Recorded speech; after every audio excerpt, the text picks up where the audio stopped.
She laughed. Not at a joke. Not at someone slipping on spilled wine. She laughed at me, in front of everyone. Not a chuckle.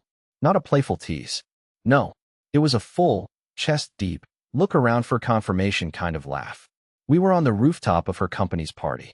She looked stunning. New dress, straightened hair, practiced smile. I was just there. She didn't introduce me to anyone. Didn't hold my hand. Didn't even glance when I offered to grab drinks. But fine. I'm used to being invisible. Then someone at the table joked, "Hey, maybe your husband can entertain us." And before I could react, she raised her glass and said, "Trust me, that was so bad, better shut up." It was quiet for maybe 2 seconds. Then everyone laughed with her. And something in me, the thing that spent years absorbing slights, biting my tongue, playing the harmless husband, it just flipped. I stood up, looked right at her, and said, "Bad? Bad is still being married to you." I walked out. No drama. No storming off. I just left. I didn't know it yet, but that single sentence would unravel the entire illusion we called marriage. Because the next day, I fixed that mistake. The morning after the rooftop party, I woke up in silence. Not the peaceful kind, the kind that hums with aftermath. She wasn't home. I didn't expect her to be, but her tablet was. I'd never been the kind of guy who snoops. I always thought that if you have to go through someone's messages, the relationship's already over. But last night, her laugh echoing in my head, the heat rising in my ears, the way she looked at me like I was a stranger who embarrassed her, made me realize something. I was already out of the relationship. I was just too polite to admit it. So I opened the tablet. No password. She always said she had nothing to hide. She lied. There was no trail of steamy messages or photo albums of secrets. No, what I found was worse. It was clinical, organized, sanitized betrayal, arranged in plain sight. Her calendar app was still open. Friday, dinner with K. Saturday, K's loft, overnight. Tuesday, lunch. Delete later. K. Just the letter. But even before I tapped her messages, I knew who it was. Kellen, the guy from the party. The guy with the jawline that looked like it belonged in a Netflix courtroom drama. The one she laughed with so easily while I stood like a misplaced coat rack by the bar. I opened the chat. It wasn't just flirting. It was routine. Still on for tonight? Same room. Don't forget the charger this time, smirking face. They joked about me. They had a nickname for me. Chef Dennis. Because I used to send her photos of dinner when she worked late. Apparently, Kellen found that hilarious. Chef Dennis made tofu again. I'm dying face with tears of joy. It wasn't the affair that broke me. It was that they'd turned my love, my small, quiet efforts, into a running joke. She wasn't cheating out of passion. It wasn't romance. It was boredom. I had become background noise in my own life. A flavorless side dish she left untouched. I didn't scream. I didn't cry. I did something worse. I smiled. Because for the first time in 7 years, I saw things clearly. She wasn't hiding it. She didn't care enough to hide it. And that meant I didn't know her silence anymore.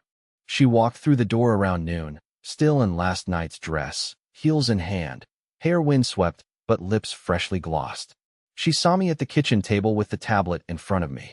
And for the briefest moment, her eyes flickered, not with guilt, with irritation. She opened her mouth to say something, probably something casual, like, "Hey," or, "What are you doing up?" I didn't let her.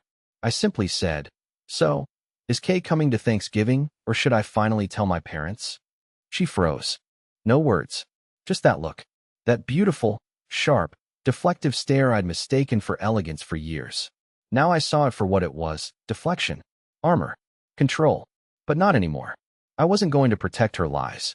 I wasn't going to explain away her distance. The clock had started ticking. I was going to end this. But not the way she expected. She didn't deny it. She didn't cry, apologize, or scream. Instead, she blinked slowly like she was resetting her entire approach. I could see it, the calculation behind her eyes. She thought I'd lash out, maybe beg for answers or demand she end it. But I didn't. That's what threw her off. Because I wasn't going to react like a heartbroken man. I was going to react like someone who finally understood the assignment. That night, I made dinner. Her favorite, seared salmon, garlic butter rice, the whole cliché. Candles lit. A bottle of wine open. She walked in from her home office, heels off, her face still guarded. I smiled, pulled out her chair, and said, "Figured we should have a nice dinner. Before the storm." She raised an eyebrow, but sat. She was waiting for a trap. And in a way, there was one. I handed her an envelope with her name on it. Inside was a printed calendar. Her calendar, color-coded and annotated. I'd circled every meeting with Kay, every sleepover she forgot to delete, every dinner that was anything but. At the bottom, I wrote one sentence. You don't have to lie anymore. But you do have to leave. She looked up, lips parted like she was about to launch into a monologue. But I cut in first. I've already spoken to a lawyer. Don't worry, I'm not going to make this a war. I just want out. But before we get there, I'd like to host something. She frowned. Host what? Our anniversary party. This Friday. I already invited everyone. Your coworkers, my family, even your parents. Now she looked nervous. That's why. I tilted my head. Because I want to celebrate the last year I'll ever waste on someone who didn't want to be here. I want to toast to the last lie, the last excuse, the last time I made dinner thinking you'd be the one walking through the door. I could tell she didn't know whether to laugh or panic. She chose to scoff and walked out of the room. That was fine. She still thought it was just drama.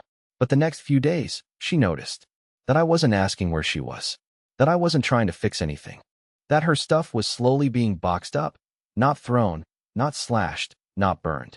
Neatly, methodically, like I was preparing a museum exhibit of a relationship that never really existed. And when Friday arrived, so did the guests. They came expecting a celebration. And oh, they got one. Wine, music, candles, her friends laughing, her co-workers chatting, everything perfect on the surface, until I tapped my glass, stood up, and said, I want to thank everyone for coming tonight. Especially Melina.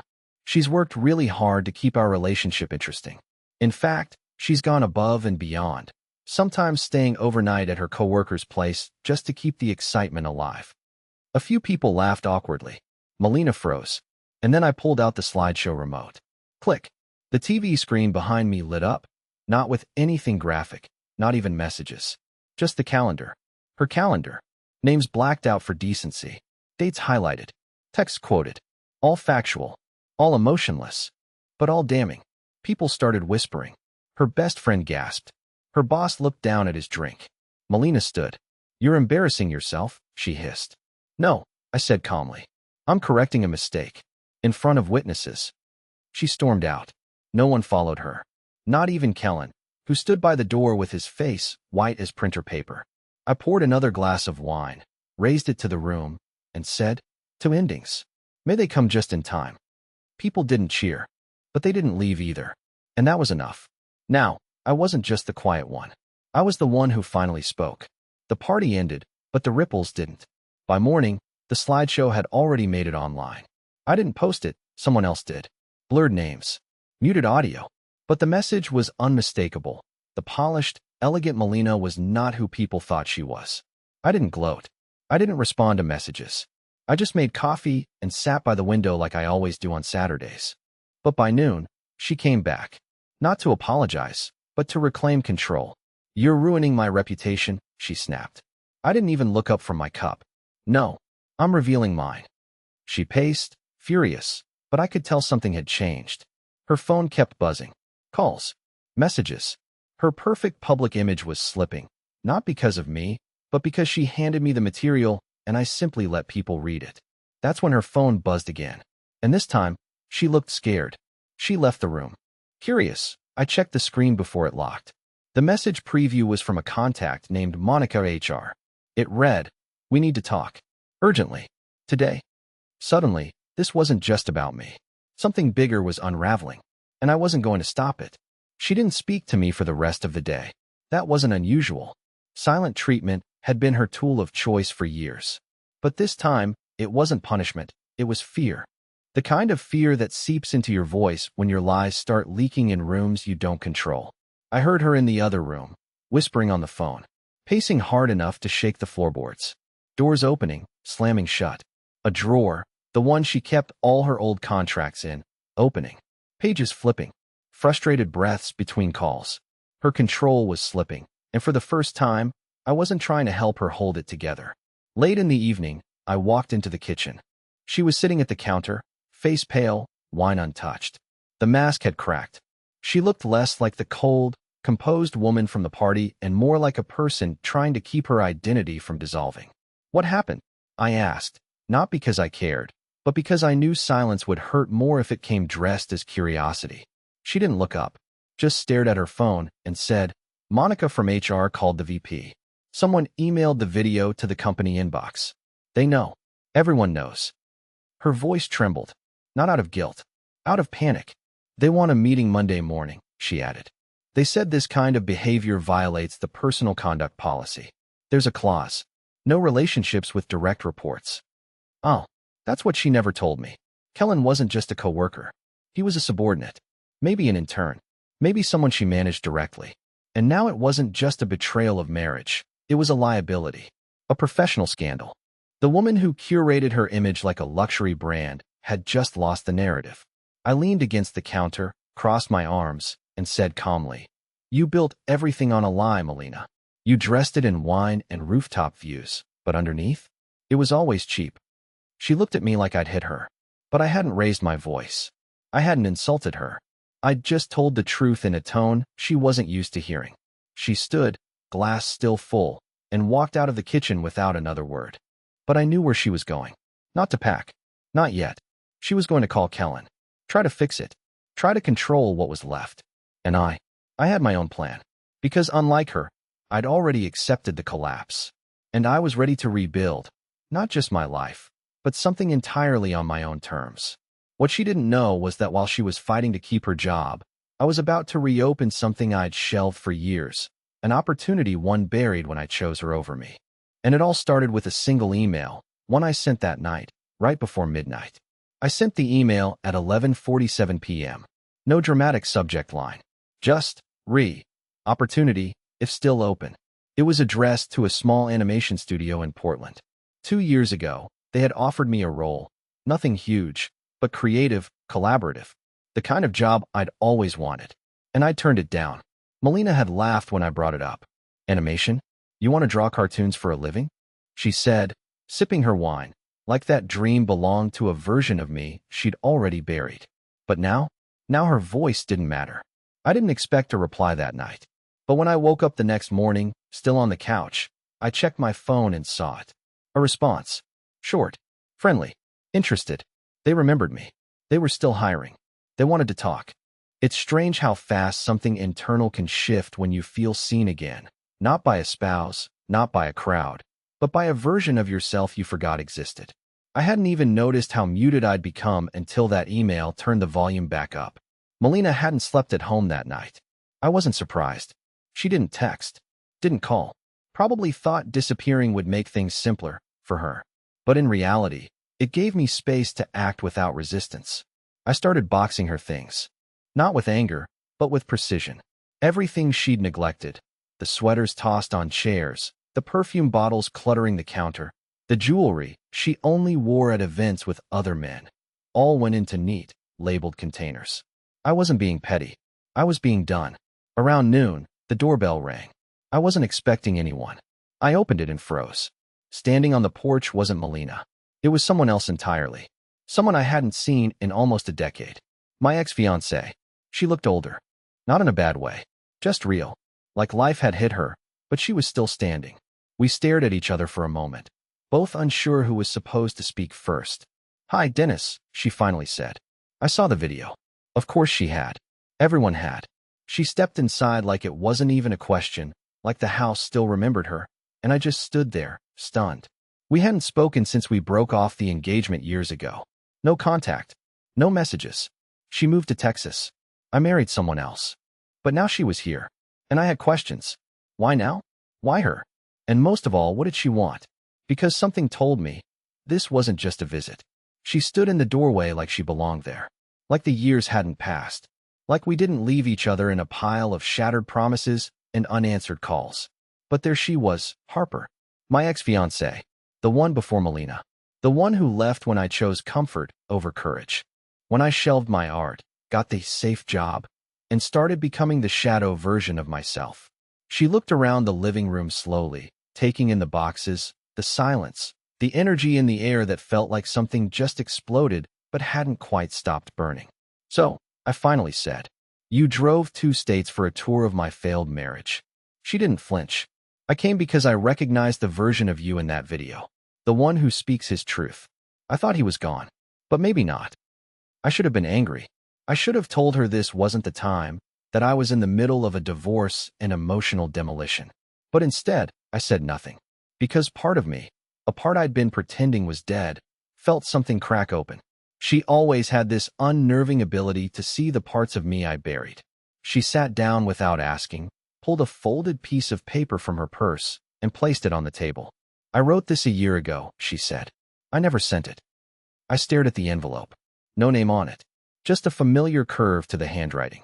She pushed it toward me, but I didn't open it. Not yet. You know what your biggest problem was, Dennis? She said, voice low. You thought playing it safe would keep you from breaking. But the truth is, playing it safe is what broke you. It hit harder than I wanted it to. I leaned back against the wall, arms crossed, unsure whether I wanted her to stay or leave. Why now? I asked. Why show up now? She looked me in the eye. Because someone finally shattered the version of you that wasn't real. And I wanted to be here when the real one stood back up. I didn't know what to say to that. My mind was a blur of timelines, regrets, and the bitter irony that the woman who once left me for being too small was now offering to stand with me while I rebuilt. Melina hadn't called, hadn't returned. Maybe she knew there was nothing left to salvage. But Harper? She was sitting in my living room, breathing life into a version of me I'd long forgotten. And for the first time in years, I felt like maybe I hadn't lost everything after all. But then my phone buzzed. One notification, one photo, and everything changed again. The photo was grainy. A screenshot. Melina, sitting on a bench outside her office building. Head down. Kellen standing nearby, but not sitting. Not talking. Just walking away. The message came from an unknown number. No text. Just the image. No context needed. That was it. The affair was over. Or maybe it never really was anything to begin with. Either way, I didn't care. Because for the first time in years, her choices didn't define me. They didn't even move me. I closed the message and turned my phone face down. Harper was still sitting across from me, quiet, respectful, giving me space, but somehow present in a way Melina never managed to be even when we were physically side by side.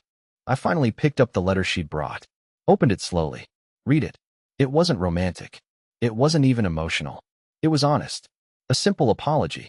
An admission that she had left because she saw me folding into someone I wasn't.